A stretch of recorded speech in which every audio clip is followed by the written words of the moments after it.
Hello, ladies and gentlemen. My name is Titanic, and welcome back to another episode on Titancraft Season Right. 5. Yeah, Logan's playing Terraria for once. I'm not. It's well, very rare, but Logan got hooked into Terraria all of a sudden. So, anyways, today we are going to have a short episode, and I'm not really sure what we're going to do today. I think we're going to run to my personal base and just do a bit of digging for the heck of it, because, to be honest, I don't have anything good for you guys today. And my reasoning is I've been super busy all night. It is currently 10 o'clock at night. And I need to get this episode up before midnight, and it is a school night. So, I have all that working against me. But, yeah, my big issue is I've had a lot of homework. I had church tonight, so I was gone all evening. I was not able to be on, and thus not able to work on anything. And last night I played Calamity all night, so I really did not even touch anything Titancraft related, which after playing so much Titancraft over the weekend, I need a few days off, and plus, there's a good chance at least part of this next week and I'll be home, mainly because there's possibly a big blizzard on the way, so... Oh, April blizzards, I hate them. Especially in mid-April ones. They're the worst.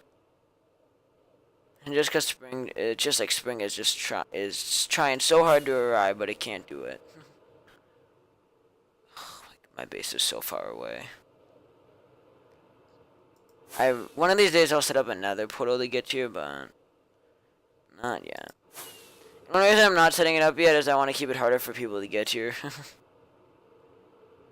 But yeah, nobody ever logs on the server anyway, so what difference does it make, I suppose?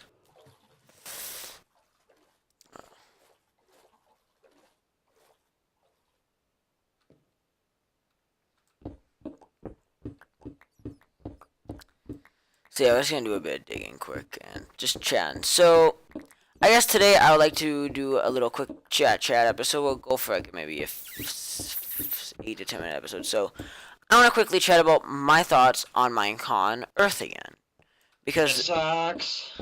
yeah. So they announced yesterday. Evidently, it's so irrelevant that I didn't even notice it until today. But yesterday they announced that they're doing another Minecon Earth. Which, first of all, I would just like to say that I am Sucks. it sucks. I hate it. I really loved going to Minecon, and I think it's really dumb that Mojang is doing this, more or less Microsoft.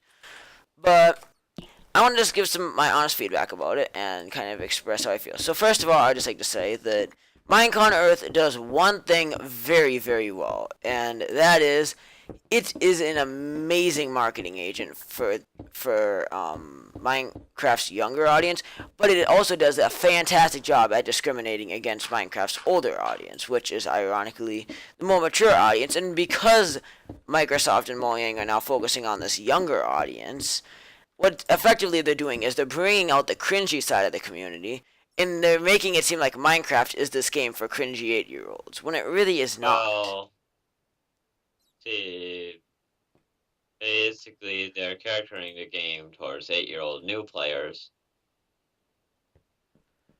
And what they're doing though is they're slowly driving these older players out, because there's a lot of people don't realize there's a lot of Minecraft players who are like 20 to 25 that grew up playing this game when the game came out when they like between like 12 and 16, and they still love the game.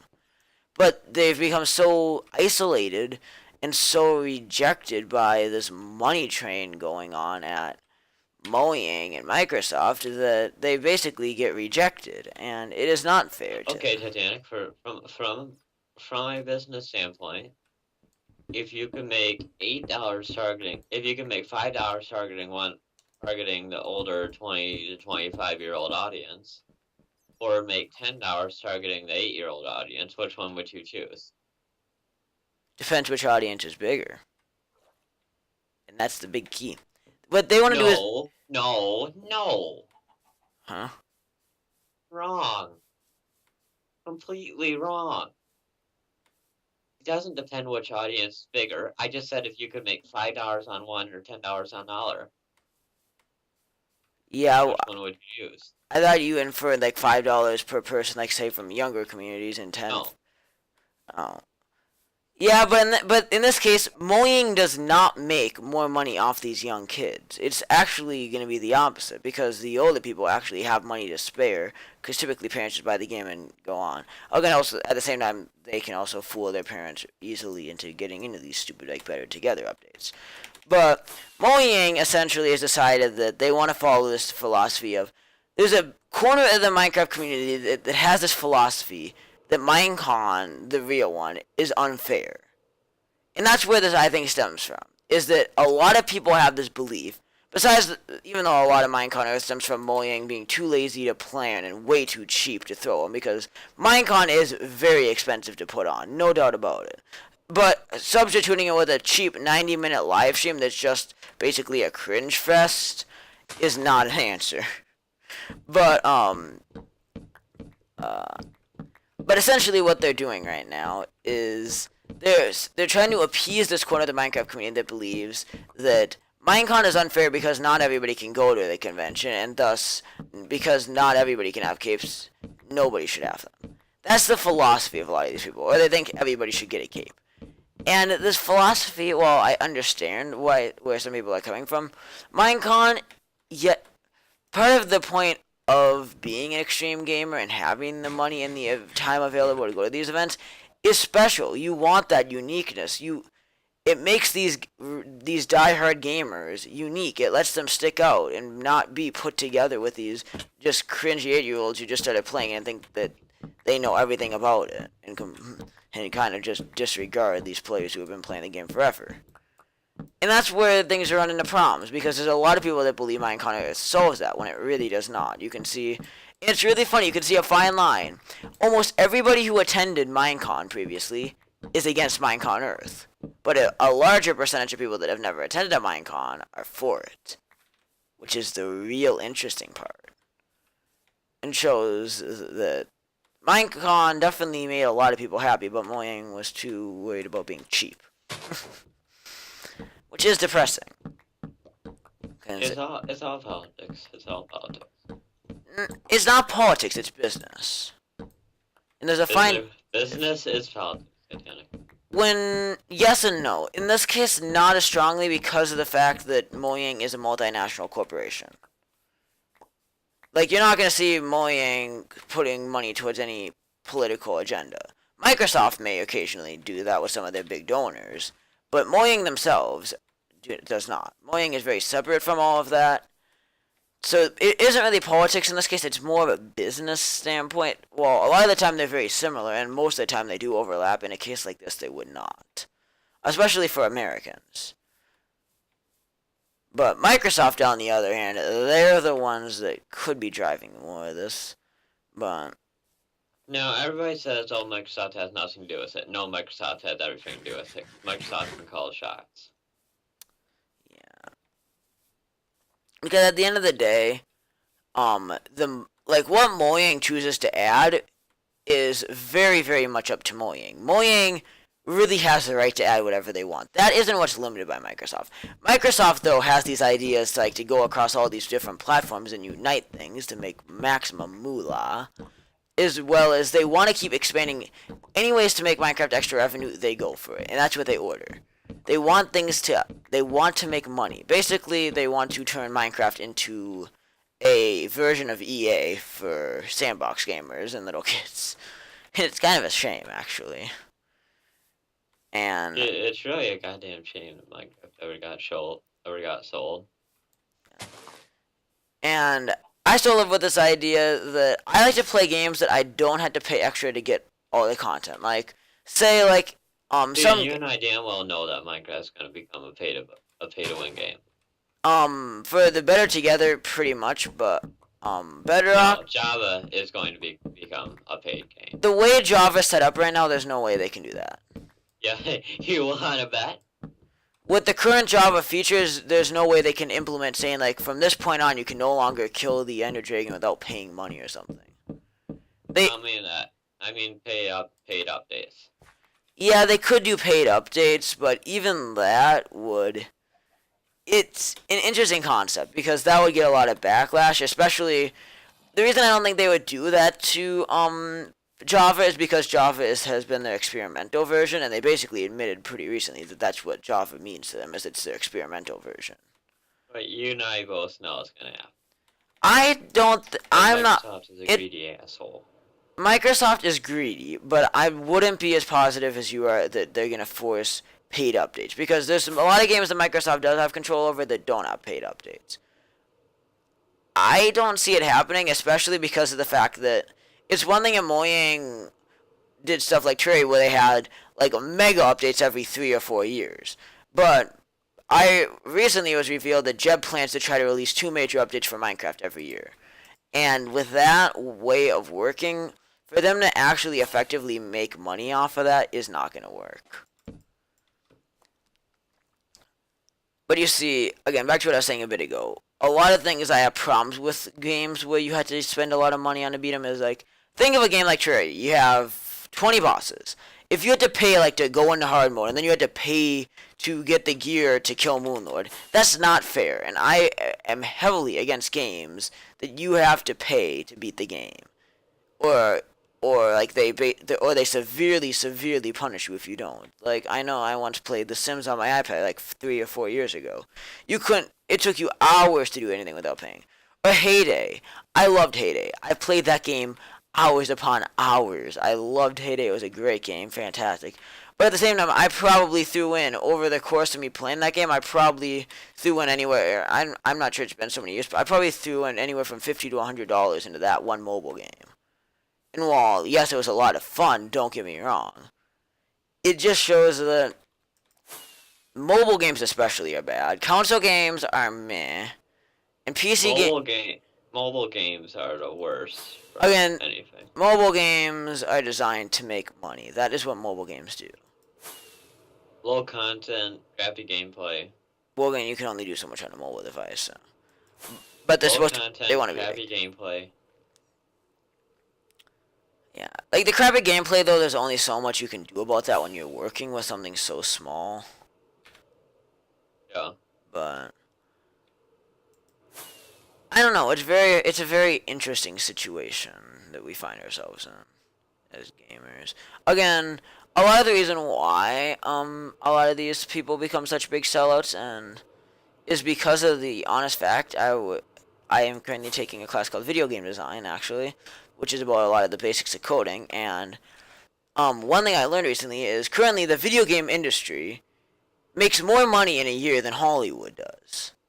It is a very, very big gold mine waiting to be tapped, and the more you can dig into it, the better these companies see that, because they realize that people love games because games are interactive, and you can play games over. Most people watch a movie once and they're done, and half the time they just rent it.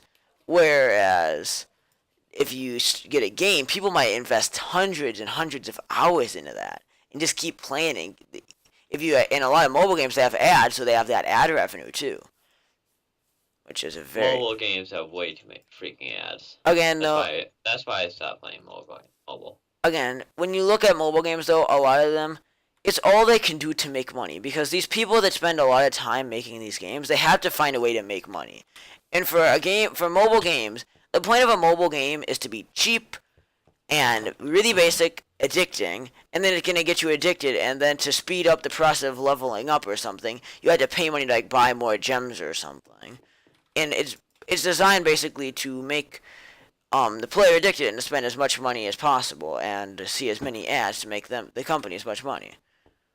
Because that's the only way they can stay in business. It is all a business model. But anyways, back to what I was saying at the start before I end the episode here. Personally, I'm very angry about there being another Minecon on Earth. I was actually, if they were going to have another Minecon in the US, I was planning to go to it. But if they're going to do that, I'm pretty triggered. And I should also say the Minefair crap, I don't like it. Because I know a few people could get after me, and I know this could really offend people like Dom who went to Minefair recently. But the reason I dislike Minefair is because it seems like a cheap replacement where only like a few small YouTubers go there and it doesn't get like any community attention. Minecon was a huge event. Like the last Minecon had 12,000 people from around the entire planet. The entire community surrounded it. and then each little mine fair gets the attention of maybe 15 small Minecraft YouTubers, and that's about it. And I don't know, it just doesn't seem like it's worth it in my opinion. It doesn't unite the community like the big event. And if there's anything Minecraft needs in the modern era, it's unification.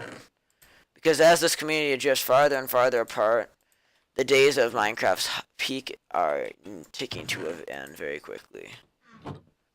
I don't know, that's just my opinion. I know don't show hate for my opinions, but from what I can tell, I know I shouldn't say too much because I've only been technically playing this game now for 4.5 years. Actually, almost, tell you over 4.5, wow. Anyways, since technically we have no opinion because we have over 5 years experience in this game. Like, my opinion, while it definitely isn't matching the older opinions, I definitely think, though, as someone who started playing this game as someone that wasn't too young to comprehend what was going on, that gives me a much more educated standpoint from, say, a 6-year-old who's been playing since they were 4, they really don't know. Because I do definitely see things from a business standpoint, and I see how this works. Of course, originally, I did not think Mojang was going to take the turn it did when after being sold to Microsoft, and initially I didn't think and it was. You denied me for so long. Because saying that it was going to denied me. Because you didn't think what I was saying was true. What happened essentially, and what changed my mind is that updates became so sporadic after that, and once I saw that their entire focus was on Bedrock Edition, that's the day I changed my mind about Microsoft.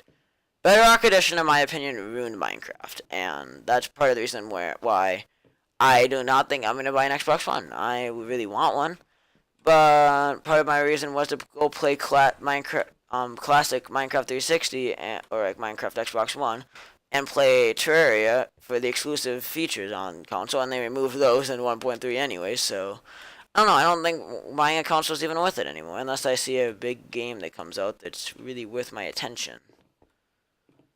In my opinion, consoles are for two things. Racing games and movies. That's my opinion of console. I think there's a lot of people that love them for FPS. I have played FPS games on console. And I've gotten up to I got to level 106. No, 116 on console Battlefield 4. Battlefield 4. Oh, gosh. I can personally say, console sucks. It depends your playstyle, though, because a lot of people love console, hence why it's still very, very successful. So if you want to live, so my playstyle living sucks? No. That's not what I'm saying. Different people have different things they prefer and are better at. Some people really like console the way console feels, and they feel much more comfortable on it, and they can do way better. You are definitely part of the PC master race. And I kind of just in the middle because I don't want to trash console completely because I played console for a long time and I really enjoyed it, and I wish I would have played it I wish I would have started playing console sooner, and I kind of wish I would have played it a little longer than I did, but the time I did it really gave me a good perspective. Anyways, that's going to do it for today's 18-minute episode of me rambling about different things. Again, chit-chat episode. I'm really sorry that that's all I have for you today. Tomorrow, I can't say how much better we'll be, but I'm hoping to at least do something a little exciting, and then we're climbing very close to episode 200 now. This is, I believe, episode 195, so 200 should be next week. And then we will head into the 200s at last. And also, by the way, I probably got your video flagged for being inappropriate. How? And console sucks. No. If YouTube was owned by Microsoft, that might do it, but blog. Oh, great. Well, my internet's going down anyway, so thanks for watching. We'll see you guys tomorrow. Later, nerds. Peace.